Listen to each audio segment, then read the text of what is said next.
So, you've beaten the Legend of Zelda. You've traveled the Kingdom of Hyrule, plunged the Silver Arrow into Ganon, and saved Princess Zelda. Despite Zelda 1 having not aged well, it's become kind of a guilty pleasure of mine. In spite of that, up until this point, I've actually never beaten Zelda 1's second quest. Before beginning, I knew the reputation second quest garnered over the years, and while that statement turned out to be true, I'll be chronicling my journey from beginning to end.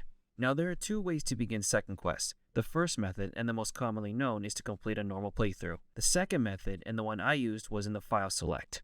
In the file select, if you insert your name as Zelda, you'll be able to bypass the former method, and you know you've done it correctly when Link's icon has a sword next to him. Once you press start, you've now begun Zelda's second quest.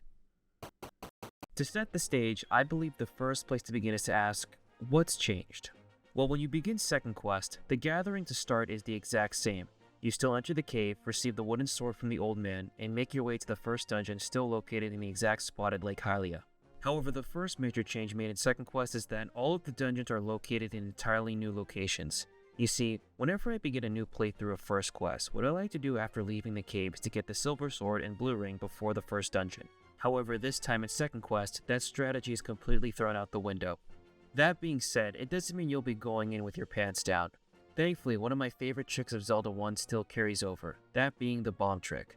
In second quest, bombs are way more important than they were in first quest, and like before, you have to be very considerate of when and where you use bombs. To return to what I said previously, for those of you who don't know, in Zelda 1, enemies can drop different items. That's obvious enough, but the quality of said item depends on the enemy. Red Octoroks, for example, can drop hearts or fairies, but Blue Octoroks can drop bombs. And what's fascinating about Zelda 1's item drops is that your drop is dependent on what enemy you defeated and the total enemies you defeated previously.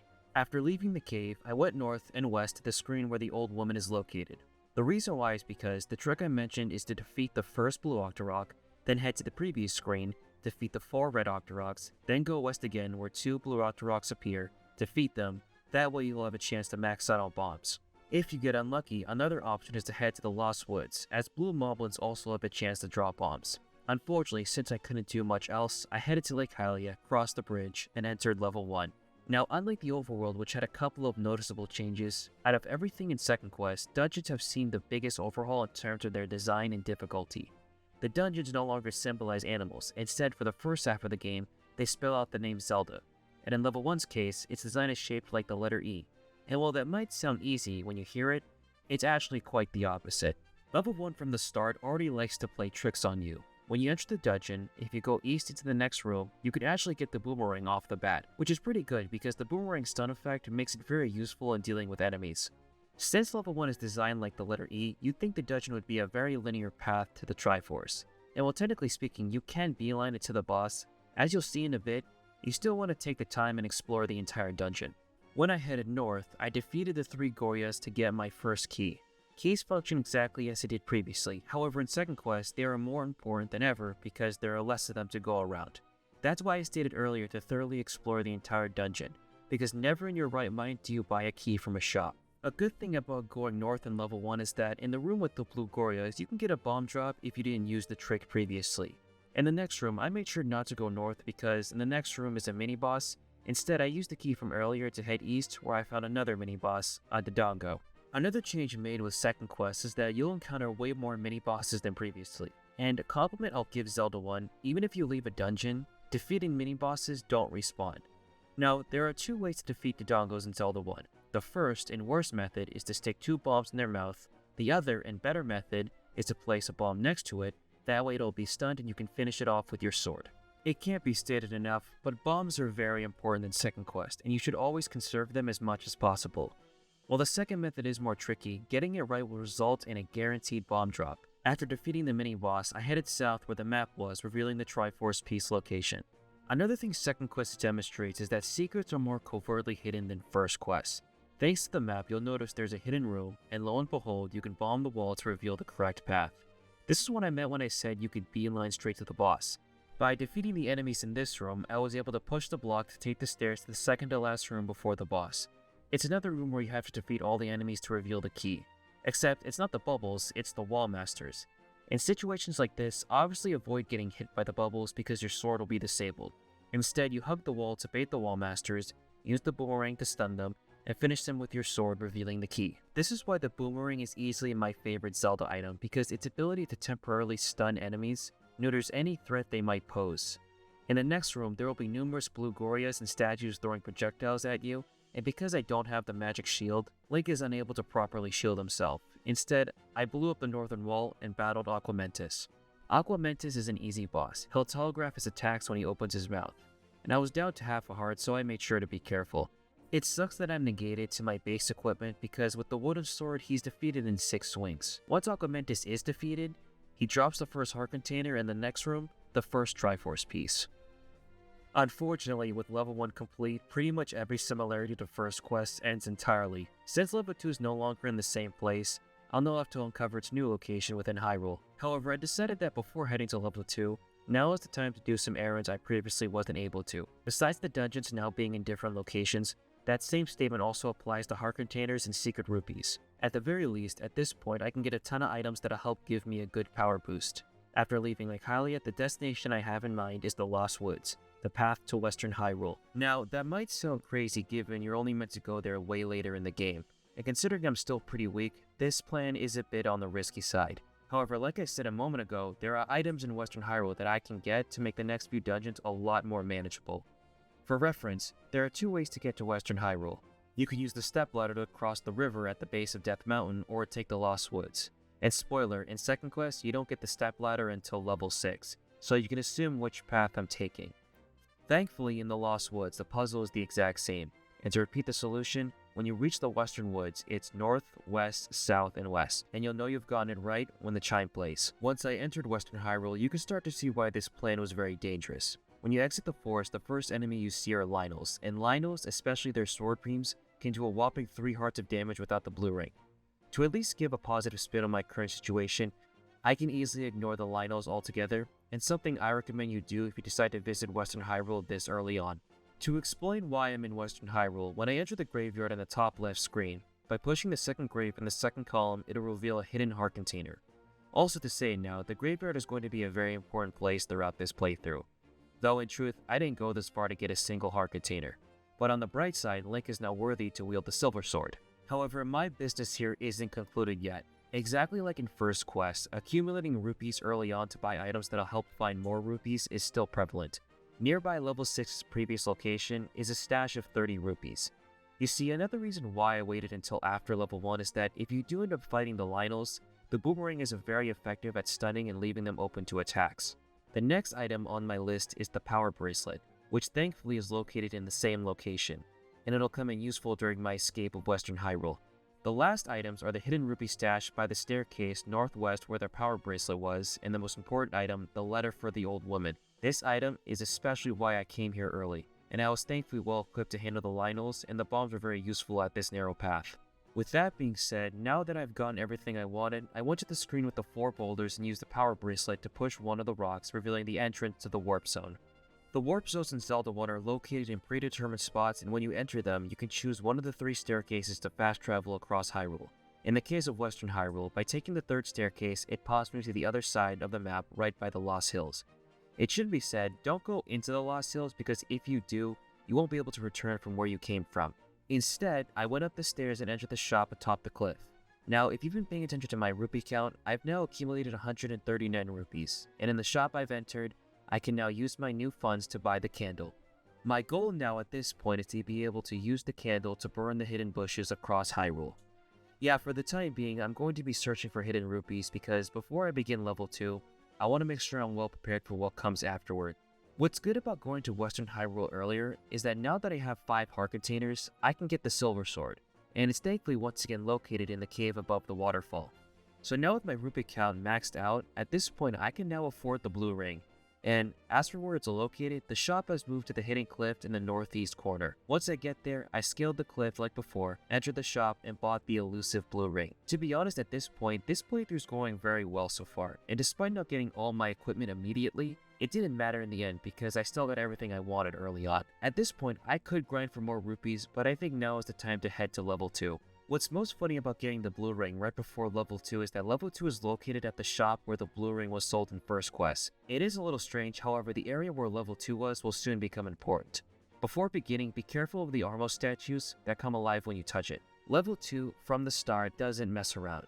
You see, the design is the A for Zelda.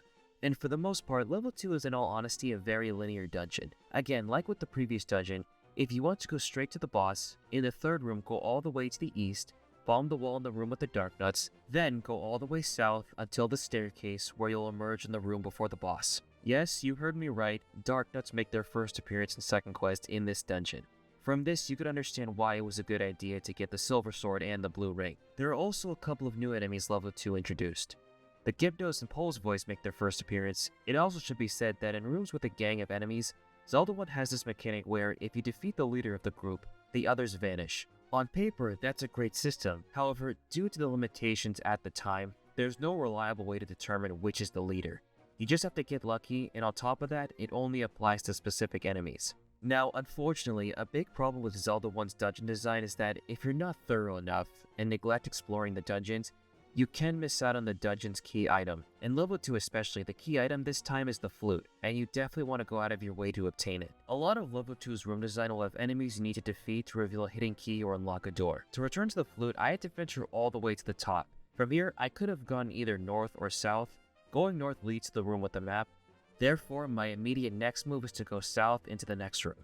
And in here, don't be tricked into thinking it's a dead end because it's actually a hidden wall. Another big change Second Quest makes is it leads more heavily into puzzle solving. Though, in Zelda I's case, puzzle solving equates to pushing a block or walking through a wall. Once I got the flute, all I had to do was make my way to the boss. On my return trip, I bombed the wall in the room that parallels the narrow hallway because there's a key I can get that was previously hinted at. As for level 2's boss, the two-headed Gleeok will appear, and the best strategy I found was to stand near the left side of its neck and unleash a flurry of sword attacks, afterwards obtaining the next Triforce piece. Now, with the second Triforce piece, just like before I began the dungeon, I am going to have to once again go rupee hunting. And for the record, get used to me saying that in between dungeons. I did hint at this earlier in the video, but now I believe is the perfect time to explain what I meant. You see, another reason Second Quest is more difficult than First Quest is that it makes rupees a more valuable commodity, and it does this by reducing the total amount of hidden rupees in the overworld by a significant amount. To start giving numbers, in First Quest, there was a total of 550 rupees hidden across Hyrule. In Second Quest, that number has been reduced to 370. So in other words, if and when you start rupee hunting, you have to consider when exactly you hunt for them. And those watching who have beaten Second Quest know exactly what I'm talking about. That's why I got the blue ring as early as I did. And because why not get it early? Now, if you'll remember in level 2, I got the flute, and in a change I liked made in Second Quest is that the flute is a much more important item. It not only lets you fast travel to completed dungeons, which, in case you're wondering, in Second Quest will take you to their first quest locations. However, in actuality, its secondary effect of revealing secrets has been expanded upon. What's good about going secret hunting at this point is that there are also a couple of heart containers I can get as well, and in the desert, 2 secrets worth getting. The first is a heart container located in the southwest, and a cache of 30 rupees in the northeast. From here, I head south into the woods where I can get the 2 hidden rupees buried under the 2 Armo statues, bumping me up to 180 rupees. What's fortunate about being in this part of Hyrule is that I'm thankfully near the hidden shop, and once I return there, I buy the meat for a discounted price. From here, you'd expect I go to level 3, because strangely, its location is where level 2 was. However, in truth, I'll be making another journey into Western Hyrule. The reason is because with the flute, I can get another heart container at Death Mountain, and to do most importantly, rupee grinding. Now this tactic when playing Second Quest is an absolute essential. Basically how it works is that at the graveyard, whenever you enter a screen, a single genie will appear, and if Link touches one of the gravestones, another genie will appear. However, at the same time, the only genie that can be harmed is the initial one. So essentially what you're supposed to do is get the genie down to 1 hit, spawn in a bunch of extras, then defeat the leader genie, causing the others to vanish. Repeat this again and again, and you'll eventually be stacked up on rupees. This was especially useful at this point because on my return trip from Death Mountain, I bought the red medicine from the old woman in the hidden cave by the warp zone. On top of looping around the north side of Lake Hylia, bombing the wall to reveal a hidden shop, buying the magic shield at a discount. By this point, I've managed to upgrade Link to the strongest he can be. So with my business in West Hyrule ended, I used the flute to fast travel to level 1 and make my way to level 3. Now, if you remember back in First Quest, the flute was needed to reveal the entrance to level 6, and coincidentally, level 3 functions the same way. Traveling to the screen where level 2 was and playing the flute, the dungeon's entrance will reveal itself. If I could be honest about level 3, I think it takes the reward for probably the easiest dungeon in all of Zelda. With the dungeon's layout being the L for Zelda, Judging by that description, you could guess how much level design you can fit into that layout. What's most interesting about level 3 as a whole is that its item, the magic boomerang, is entirely optional. You see, the reason why I bought the meat earlier is that to access the room it's located in at the top of the dungeon, you need to bribe the Hungry Goria much earlier than before. Given earlier I explained how to farm rupees and the location of the discount store, you would be a fool not to get the magic boomerang. When I said that level 3 is an easy dungeon, after unlocking this door, it abruptly leads to level 3's boss, 3 Dodongos, with the heart container afterwards setting in how easy this dungeon is. What's even more funny is that you can get the compass in the next room, which at this point is not particularly useful because the only thing standing between me and the Triforce piece is a room of Gorias. Though, after defeating them, you get rewarded an extra key. And given Zelda I lets you carry keys between dungeons, that's pretty useful. The first 3 dungeons when it comes to extra keys are so ubiquitous that so long as I keep collecting them, it will always allow me to avoid a lot of the more difficult rooms in later dungeons. By this point, with level 3 completed, I could easily make my way to level 4, which is still located at the Lost Hills. However, just to make this quick, I once again went to the graveyard to farm rupees, accumulating a total of about 90 rupees. Not so I can afford another piece of meter item, but because of 2 specific instances in level 4, where extra money is good to have. What's good about being near the Lost Hills is that I can use the warp zone to fast travel to the graveyard and vice versa without having to use the flute to take the Lost Woods away. Either way, after a quick rupee grind, I return to Eastern Hyrule and enter the Lost Hills. If you remember back in first quest, in order to enter level 4, all you had to do was keep climbing the staircase enough times until you reach the top. You can still do that in second quest, however, this time waiting for Link at the top is a fairy fountain. Thankfully, it's still located at the Lost Hills simply by pushing the furthest right boulder.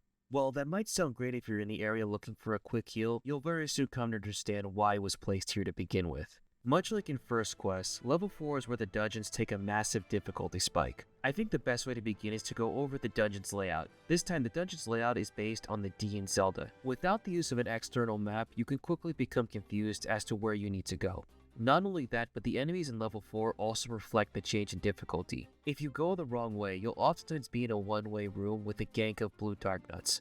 And if that's not bad enough, this dungeon introduces one of the worst enemies in all of Zelda. Honestly worse than the previously mentioned blue Darknuts and more annoying than Wallmasters, the red bubbles. Now if you'll remember, the bubbles were a common enemy you'd seen before. How they worked was that if you were hit by them, your sword would be temporarily disabled. However, second quest introduces the red and blue variants, and from the start, the dungeon is already demonstrating how they work. To go more in detail about the blue bubbles, when they strike Link, they have no effect on him. The red variants, however, are the ones you need to look out for, because if they touch Link, they will permanently disable your sword. And if that's not nightmarish enough, the game will often put them in rooms with enemies. You can cure yourself of the curse either by drinking the medicine, touching a blue bubble, which is why they exist, or visit a fairy fountain, and wouldn't you know it, one is located atop the Lost Hills. Though, when you're in a dungeon, you only want to use the fairy fountain as a last resort, because leaving a dungeon will reset all the enemies. Now, to return to discussing level 4's design, it definitely is my least favorite dungeon in this version of the game. To spoil where the Triforce piece is, it's located in the right portion of the map. But for 80% of your time, you'll be exploring the left side, and despite what I said earlier, you should still be exploring the dungeon. The reason why is because level 4 contains the first bomb upgrade, and considering how even more important bombs will become later on, this is an upgrade definitely worth getting, and if you know where to go, it doesn't take that long. To explain, from the first room, travel north and defeat the Dodogger mini-boss using the flute heading west afterwards. In this room, I definitely recommend defeating all the enemies because doing so will drop the compass. From here, there are 2 ways to get the bomb upgrade. The first, and the one I recommend, is to head east, defeat Alchamentus, and enter the next room. The reason why is because level 4 contains 2 items. The first being in the room I just entered. To access it like usual, defeat all the enemies, push the block, and enter the room revealing the Bible. I know it is a bit strange getting the Bible now, however, it will obviously become important later. Ultimately, what's good about traveling to this point in the dungeon is that north of the room is an invisible wall, and lo and behold is the room with the bomb upgrade. It costs 100 rupees, but you get a free refill, increased capacity, and thanks to my rupee grind, affordable. The way I took was a one-way door, but in the west wall, the wall goes both ways. This is what I meant when I said that there are 2 ways to get the bomb upgrade. However, given that one way allows getting an important item early, why wouldn't I take that path? From here onwards, my only goal was to go straight to the Triforce piece, though it didn't stop me from taking a detour to get the map, which I didn't know what I was thinking because it's locked in a room with a gang of blue Darknuts. What's more ironic is that to get there, in this room with the center block, I had to push it in a certain direction, that way I could reach the bombable wall. A good trick is to push it in the direction you don't want to, go into the next room, then re-enter the previous room and push it in the desired direction.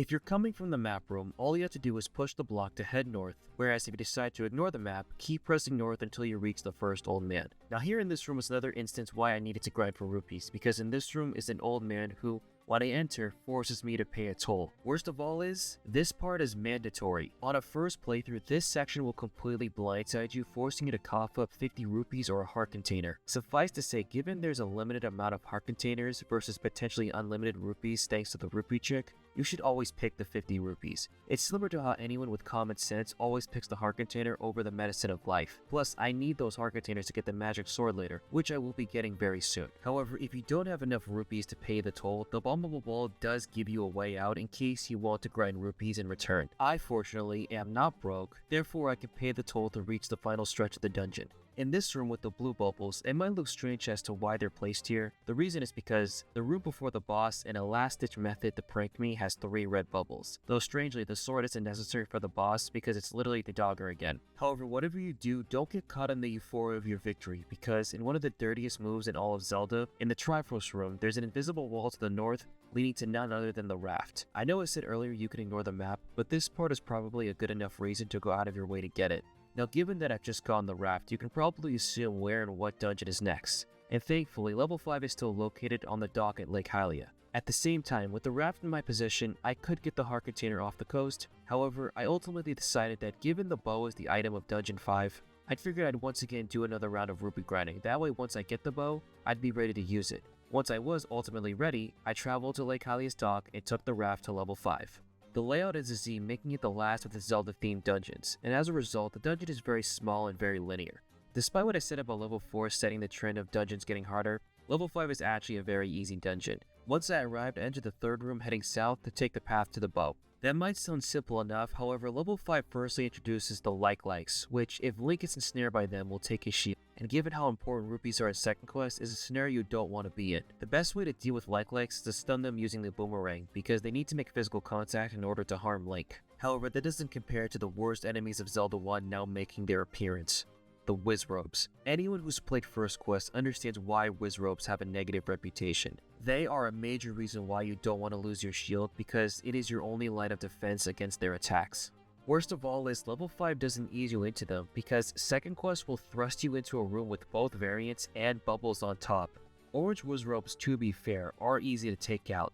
They'll teleport randomly, attack from a stationary position, and repeat. In reality, it's the blue Wizrobes that are the most dangerous because they are more aggressive, and if Link is in their line of sight, will aggressively fire their beam, dealing loads of damage even with the blue ring. What's good about buying the arrow before this dungeon is that with the bow in hand, I can now fully use it, with my first target being Gomo, with him dropping a key afterwards. Also, on my way back, I went through a hidden wall I ignored earlier to grab another key. From here, it's pretty much a linear path to the Triforce. I wish I could say more, but on the path is the map and compass, another key can't get again, more Wizrobe ganks, Manhandla, and another fight with the Gleeok in no time. I wasn't kidding when I said this dungeon was one of the easiest second quest dungeons. That's not a net negative, because I appreciate the reprieve given how serious level 4 was. Now with level 5 completed, I'll be once again traveling to Western Hyrule. However, to make a confession, if you remember earlier when I finished level 4, I made an instant beeline to level 5. Looking back, that was a mistake on my part because when I arrived at the graveyard, I only had 11 hearts. Thankfully, the warp zone was nearby and my destination was the coast, because by traveling to the screen all the way to the east, I utilized the dock to travel to the island with the heart container. With that completed, I now have 12 heart containers, I'm close to the end of the game, and the next dungeon is in Western Hyrule. Now is the perfect time to get the magic sword. However, unlike the silver sword, the magic sword has moved. If by chance you were exploring Death Mountain back in First Quest and came across this arrow pointing west, that's where we need to go. Originally, it was meant to hit at the location of Ganon's lair, but this time in Second Quest, it now holds the location of the best sword in Zelda I. Once I return to the graveyard, now is when I can begin level 6. Level 6 mirrors level 4 in that it's located close to where the original dungeon was. By playing the flute at the first screen of the second row, one of the headstones will reveal level 6's entrance. Level 6 is the first of honestly, I don't know what this design is supposed to be. It does connect to level 7 and 8, however, in the grand scheme of things, I still don't know what it's supposed to be. Either way, level 6 in second quest is much easier than its first quest variant. despite its first impressions being a tight room loaded with whiz ropes. No, from the room where the path divulges, I ventured west, eventually reaching the room that leads to the stepladder. And you'll know you're in the right room when you see a blue rupee in a room with 3 sets of traps, to which then I push the furthest block on the left, obtaining the stepladder. What's beautiful about obtaining it is that immediately afterwards, I can retrace my steps to get a key earlier in the dungeon. Now, what's interesting about level 6 compared to the previous dungeons is that after getting the stepladder, the destination becomes strangely non-linear in how you approach it. You see, from here, there are 2 paths you can take. You can return to the room where the dungeon splits off and use the stepladder to cross the gap, eventually reaching your destination. Or take the long way and be able to find the map and the compass. Sure, one is a detour, however one gives me a wide picture of the dungeon, which is why I took it. Also, if you remember from previous dungeons, these jumping bat enemies called Veers will split into multiple keys when hit. However, now that I have the magic sword,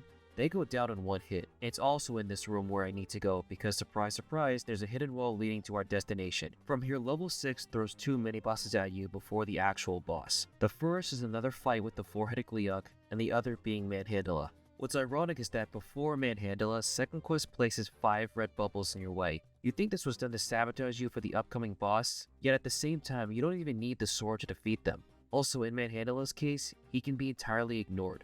With level 6 completed and me at the graveyard, fortunately, the good news is that this is the last grinding I'll have to do for the rest of the game. The reason why I need rupees now is because since Zelda I does allow you the freedom to take dungeons in any order, the dungeon I'll be doing next is level 8. Before beginning level 8, I once again buy another meat from the discount store, as second quest uses the Hungagoria not once, but twice. Though, on the bright side, after leaving the store, level 8 is thankfully nearby. As for where it is, unlike half of the previous dungeons where it was close to its original location, level 8 is located on the screen directly next to the waterfall. And given that this is Zelda 1, I have to wonder, how are you supposed to figure that out? Granted, the old woman who gives hints that the waterfall is still there, however, given how important rupees are in second quest, you'd be insane to pay for her hints besides curiosity. To at least be fair to second quest, the whole game is entirely optional and exists for people who really liked first quest. At the same time, second quest does show how mischievous the devs could be. Speaking of mischievous, level 8 is one of those examples. With its plethora of staircases and one-way doors,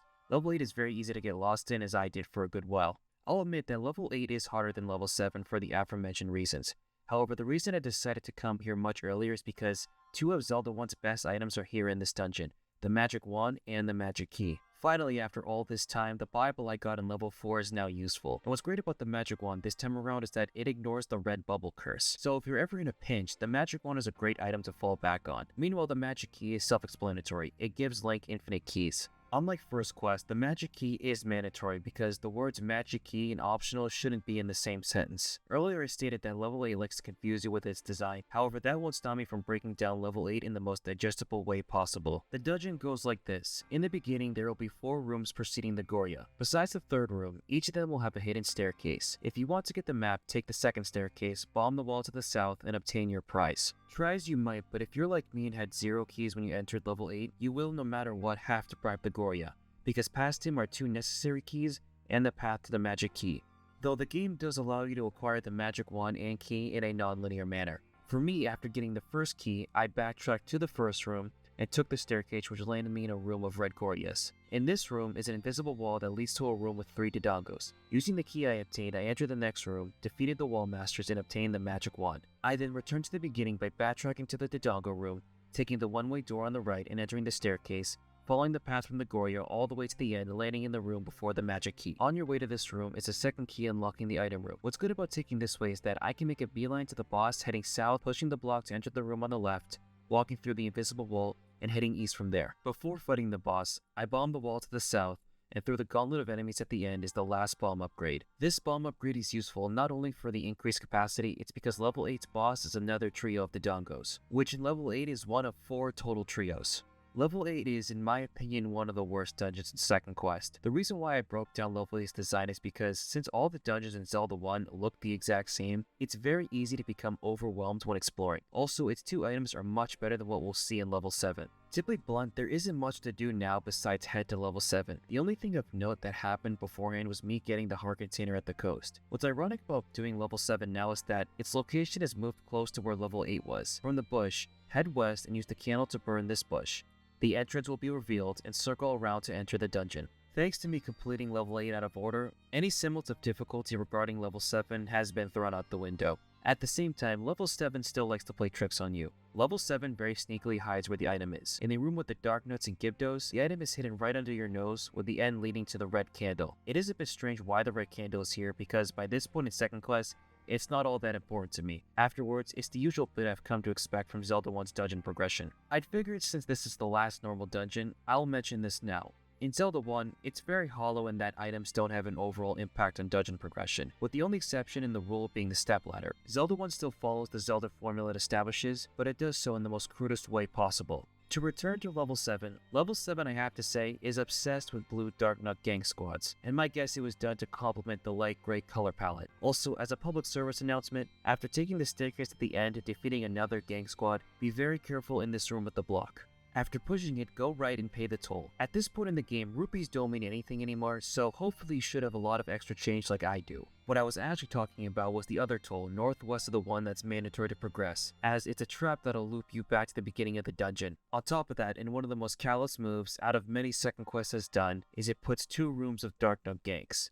Suffice to say, it's best to ignore them, and after I defeat the Gleeok, the Triforce of Wisdom is reunited. My next destination is Death Mountain and the final boss. Now that Link is fully upgraded, the numerous Lynels guarding Death Mountain are of little threat to me, since the magic sword is able to take out a blue Lynel in 2 hits. At the same time, I don't waste my time getting bloodthirsty because I want to make sure I'm prepared for the final dungeon. Instead of at Spectacle Rock, the final dungeon is moved to the most western side of Death Mountain. Even though it does seem a bit strange, the arrow formation from earlier still functions as the hint. So now that I'm beginning level 9, I'd expect it to be the hardest dungeon in all of Zelda 1. However, in all honesty, I think level 9 in second quest is much better than its first quest counterpart, boiling down to it being much better designed and I think easier than previously. However, to be fair, the bar was not set that high to begin with.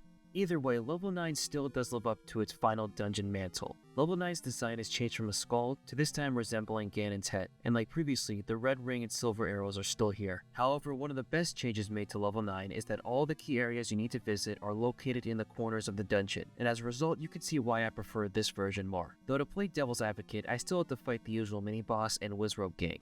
But by the end, I was more than ready for the final boss. In terms of how to best complete level 9, I went for the silver arrow first, located at the left eye. Then backtracking to the first room with the old man, that way I could rotate to the western side of the dungeon, head to the most northwestern part of the dungeon, obtaining the red ring.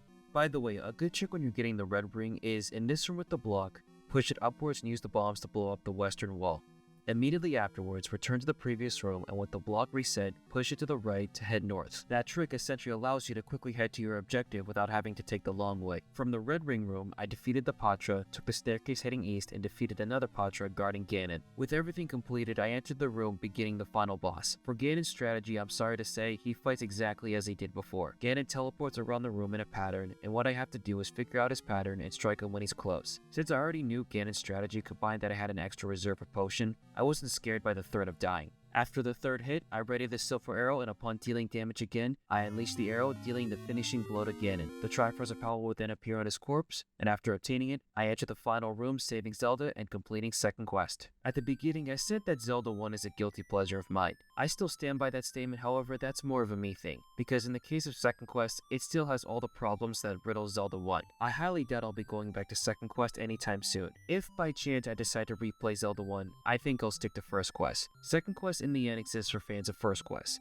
That's why I can't heavily criticize second quest because it's optional at the end of the day. At the very least, I did enjoy my time and I can now say I've beaten Zelda 1's second quest. To end the video on a good note, at the end credits, second quest celebrates by saying, "You have an amazing wisdom and power, end of The Legend of Zelda 1. With that being said, I'll leave you like I always do by saying, thank you for watching and take care.